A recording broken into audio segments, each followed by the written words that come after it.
Don't be confused. That was the moment the BBC News Channel was born. Exactly 20 years ago, 5:30, on the 9th of November 1997. It was News 24 in that first incarnation. And the look, yes, I think it's fair to say, the look was a bit different. There were lots of flags, OK? We're going to spend a few minutes looking back over the past 2 decades of 24-hour television news, which launched with my colleagues Gavin Esler and Sarah Montague, and I'm afraid to say 1 or 2 other familiar faces. So let's take a look.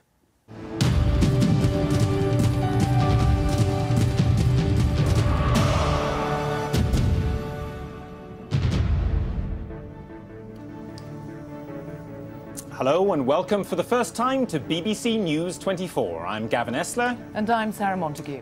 We're live now to Ben Brown in Amman.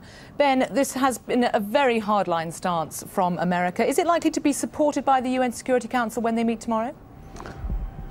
Well, I don't think the UN, all the members of the UN Security Council would support military action, and that is what will hold back the United States, probably. Well, Hugh Edwards is with me now. How serious is this split for the Tories? Well, potentially very serious. I don't quite know what William Hague is playing at, in the sense that he seems to be deliberately antagonising lots of their traditional friends in the world of business. And what is the Conservative Party if it's not firmly allied to business? He's setting out to do this simply because he wants to be seen to be tough, and he thinks that at the end of the day, if he takes a very tough line against a single currency, it's going to be seen to be principled, and perhaps, more importantly, Gavin, it will be a popular vote winner too. Is he really going to call them lemmings, which is what the press are reporting today? The CBI as lemmings? Well, unless he executes a very quick U-turn overnight, the word lemmings will be in the speech, but he's going to use it very carefully and suggest that those people who are walking towards a single without really considering the big issues that he wants to consider, perhaps are walking like lemmings. If he tries that in the conference hall tomorrow and doesn't word it very carefully, Gavin, it'll go down like a lead balloon. You're watching BBC News 24.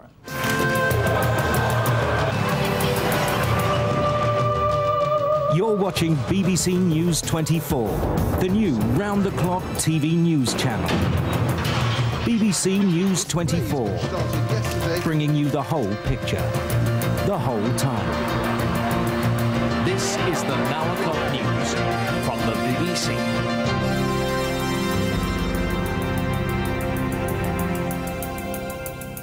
Can't quite believe that we said it's the Now O'Clock News. Anyway, clearly nothing much has changed. That was 20 years ago today, the launch of News 24 as it was then, and the man whose initiative it was the BBC's Director of News at that time, Tony Hall, who's now, of course, in overall charge of the BBC as Director General. And Tony will have a word in a moment, because you may not thank me for this. This is what you said back in 1997. There is an audience demand for news when they want it, not when we, the broadcasters, tell them to want it. And we're trying to use all our existing resources to give the licence fee payers better benefit in that way.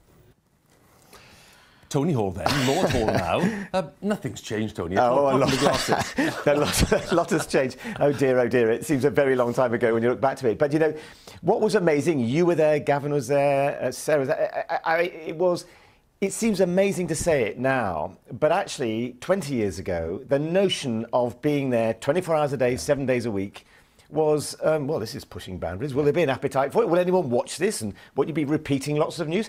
All the things now that you just simply take for granted, that you just turn on and you find out what's been happening. Major stories happen, you find out what's been happening. But at that point, the issue was, well, how will you fill 24 hours a day, 7 days a week with news? You know, that was the question we kept being asked. And at the same time as News 24, BBC News, was being launched, of course, we also launched BBC News Online. Of course. And again, I remember people saying, what on earth's all this about? The World Wide Web online? Who's going to use that too? And you realise now what the teams have done, you know, starting with you and everybody, have actually made this absolutely part of the warp and weft of our lives. You cannot live without, you know, BBC News in the way that we're now talking about it, or indeed BBC News Online. It's added to people's use, frankly, of the BBC. How much of a battle was it to convince colleagues that it was a worthwhile investment? Oh, no, it was a very big battle, a really big battle. It was, to be honest with you, a battle both externally and also internally, because people were saying, hold on, you're diverting resources or money or activity from, you know, what was then the 9 o'clock news into, you know, this new thing which no one's going to watch. So it was a huge battle, but my belief then it is my belief now that had we not done that, we would not be giving our audiences the services that they want in the way that they wanted it. And I was saying it back then with slightly different coloured hair and glasses, but that message is the same one now. We've got to be there when our audiences want to turn to us, and I'm delighted to say that's why people come to BBC News. It was interesting just during the day looking back at some major milestones and thinking about when the channel really entered people's lives. The Concorde crash in Paris in July 2000 was clearly one of the first big events. And then the channel was being broadcast as well on BBC One and BBC Two because they recognised the value of it. How important was that development? I think when those... I mean, look, the early days we were experimenting, we were trying out new things, you know, no jackets and stuff like that, and I think people did absolutely brilliantly. But there's no doubt about it, when a large, major story happens and people suddenly say, do you know what, I can now turn to BBC News 24 as it was then, and the channel controllers on 1 and 2 saying, do you know what, we'll now use you and draw attention to the fact we can just have running news on these things. That was very, very important. And then you think of the huge stories that you've covered, and you've covered since then, from 9/11, 7/7, etc., etc., etc. I mean, you cannot imagine a universe now without being able to turn on and see the news as it happens from the people you trust. Because the big debate is around, the range of services. And what we're offering people in terms of what they can do on radio, television, online, and the kind of range that they can pick from. So what is your sense of where, a traditional television news channel fits into that mix? Well, I think we all consume news when we want it on our mobile phones, our iPads and all that sort of stuff. So, you've got to be there for that. And I think, those services we're providing. I think a news channel is there with people watching to see what's going to happen next. Something's happening, we don't know where that person is, or X or Y or Z. And I think there's still a really important role for that. There really is an important role for that. And it's brilliant that the BBC's news channel is recognised by, Channel of the Year, News Channel of the Year. That's by its peers. That's absolutely brilliant too.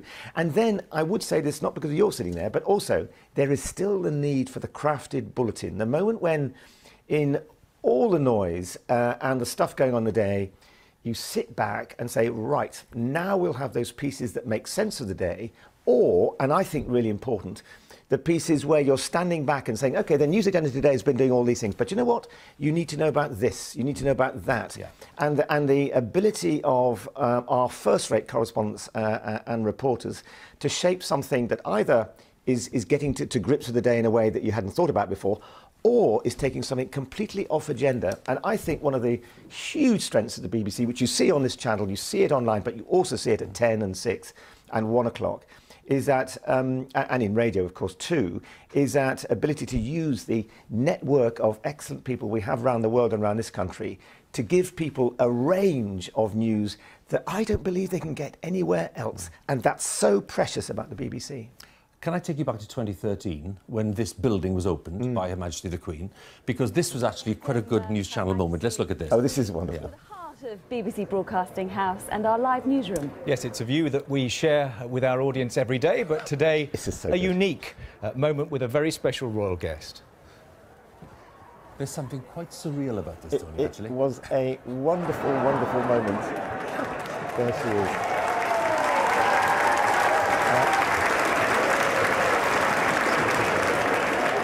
Staff were rather pleased that day. Well, it was amazing because I had the privilege, and it was a privilege when I came back to the BBC to that June day, steering her around a new broadcasting house. And what was wonderful was her amusement and interest, but the way that suddenly we were walking through canyons of people who were all taking pictures of her, cheering her. Yeah. And I think it was one of those moments of, well, we've got here, we're in this building, and the Queen's here, and actually let's be proud of what we do and what we've achieved. She absolutely loved it, and as everybody says about the Queen, she asked all sorts of very pertinent questions about what was going on, but it was a wonderfully warm celebration, I think, of what BBC News does. Final point on the kind of audience that will develop in future. And when I go to talk to school audiences, most of them clearly are accessing news, as we all know, in different ways, on Facebook, on social media. Might be BBC News, but other forms of news as well. Are we in a position where we're going to have quite a radical look at the way that we try to target that young audience in future, or do you think the mix is broadly right? I think we have to keep our eye very, very clearly on where that next generation are consuming news and make sure that they have the choice of coming to a news organisation that they can trust. And I think I would have said this was important 20 years ago. I think it's even more important now because social media and the kind of environment we're in, the tendency is for your news to come from a narrower and narrower perspective, and maybe a perspective which is confirming or affirming your views and not giving you what we all believe in, which is actually a breadth and range of opinion and a breadth of range of journalism too. So I think we've got to, and we're doing things in this area, in these areas, which I think are really, really good too. And we've got to make sure we've got to keep the pressure up to get to those new audiences, reinventing what we do for that new audience. Tony, it's been great to talk to you on this 20th anniversary. I can't believe I'm saying that, but it's been a pleasure to talk to you. Well, we should say to everybody, happy birthday and well done to everyone who's worked on the channel. For 20 years, well done. Yeah, because there's an army behind the scenes. There is. Who do an amazing job. I'm now able to do something which I've always wanted to do, which is to click my fingers in a polite way so that we can get rid of our 20-year-old branding and come back to today. Thank you very much. What power. Did you like that? I loved it. Yes. Very impressive. Big, bold 5. I love it. Lord Hall, thank you very much indeed. Pleasure. Thank you very much. Southwest, but for most of us, the weekend forecast brings a mixture of sunshine and showers and a colder feel. Now, I wasn't here 20 years ago, but I think, Hugh, you've got someone with you who was. It was a touch smug, Ben, if I may say so, a bit ageist, I thought, in the wrong kind of way. But look, we've gone back to our branding of 1997, and yes, Helen's with me, who knows all about weather presenting. Of course she does. She's our big expert on that field, and we're going to be chatting to Helen in a moment because weather, I think it's fair to say, has been a massive part of the service that we provide. Absolutely. But again, you're not going to thank me for this. Let's go back 20 years and take a look at this clip. Good morning. Well, the skies have brightened up quite nicely above the sky here in London at the moment, and I think it's going to be a fairly dry and bright day across much of the country. In fact, today that cloud's fairly thin. I think it will continue to lift and break up to see some sun intervals in many places, but already some showers that have been going through the morning in the southwest, some in Wales, the parts of West Wales there, and also a rash of showers in the northeast. And not forgetting the remnants of yesterday's drizzle across eastern parts of England at the moment. And so it is going to be rather grey down the eastern coast for the first part of the morning and into the afternoon as well. But brightening up, I think, by the afternoon, that drizzle breaking through into more showery weather. You know, I meant to say you haven't changed. You really haven't changed. Oh, my voice has definitely dropped. Yeah, do you reckon? Yeah, that was my first national broadcast. The very first one? Yeah, very first, November the 30th. What's your memory of it?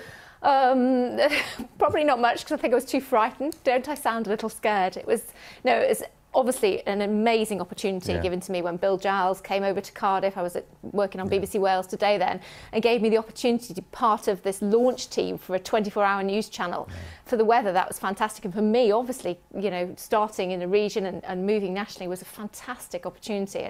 But I think the overriding one that you can see then, the feeling was definitely nerves. We all had nerves. We certainly all had nerves. I think, you know, when you realise people's need on a daily basis, on an hourly basis for weather news, you then realise straight away how important weather would be in this new provision. I mean, sport and business and all the rest of it too, but it was absolutely crucial. It was, and we probably doubled, even probably trebled our output of weather across the BBC then. Obviously, we were doing World Service in those days and live at times, and that hasn't really changed. And then we were doing just a bit of BBC One, BBC Two, some Radio 4, but absolutely, and Radio 5, of course, but the coverage for things like severe weather warnings, the ability to not have to wait to see the 1 o'clock, the 6 o'clock, and the 10 o'clock for people who were travelling and whatever they're doing within their lives for their need for weather 24/7 was just incredible. And of course, we doubled our team almost overnight as well. Well, we're seeing some of your colleagues now, and I'm just thinking, you know, when we look at these maps and these graphics, how would you explain to viewers about how things have changed in terms of the way that you can present and explain what weather is doing? I think the main change that we will have seen here in the last 20 years is the advancement in the accuracy and the availability of more technical. I mean, we obviously clearly had satellite pictures, as you saw, but the resolution nowadays is far better. We can see much more detail when we give you the actual weather, and the computer models that forecast our weather, the accuracy of those have increased, well, 3-4-fold, I think, in the last 20 years. But again, you know, what we obviously say within the BBC is we're forecasters are there, we're there 24/7, we'll correct it all the time, and it's lovely to see that garish orange map. I can't believe that, because obviously they wanted to be unique and make it look very different, but I remember the amount of time it took to render those graphics to make them orange after they came from, obviously, because we would all use the same graphics. It's quite amazing, really. And you're looking to the side, and then we see the look to the side, because the screen that you're looking at, just to see what you're pointing at, is what? At that time, was at the side, or where was it? Yes, well, we were opposite the presenters, the news presenters at that stage, and we had monitors either side, actually, to the left and the right of us. But obviously, primarily, you're looking towards the left. I cannot quite remember. I think you actually could see a faint outline of the graphics as well on the screen behind you. Yeah. So very similar in that way to how we have it, but obviously the plasma screens are far superior now to 20 years ago. And look at that, that was the rain. That was how we showed the rain, believe it or not. A very quick, very honest, upfront admission about maybe what was the worst incident for you in terms of your other presenters? There'd be the odd wandering camera when it's meant to be on you. And then I think my graphics stuck once. I did 5 minutes on a Scottish football weather forecast. Something to do with static shoes and the machine crashing. I think we should have dug that out, actually. Helen, as ever, lovely to talk to you. Thank you very much. And happy birthday to all of us again. Well, we're going to go up to BBC News at 6 now, and that's with George today, but we're going to do it with a bit of nostalgia. So just enjoy what's coming up, and bye for now.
Tonight at 6, one out, one in. Theresa May is forced into another cabinet change after Priti Patel resigns. Penny Mordaunt, who backed the Leave campaign, becomes the new International Development Secretary. I'm looking forward to working with the team here to continue building a safer, more secure, more prosperous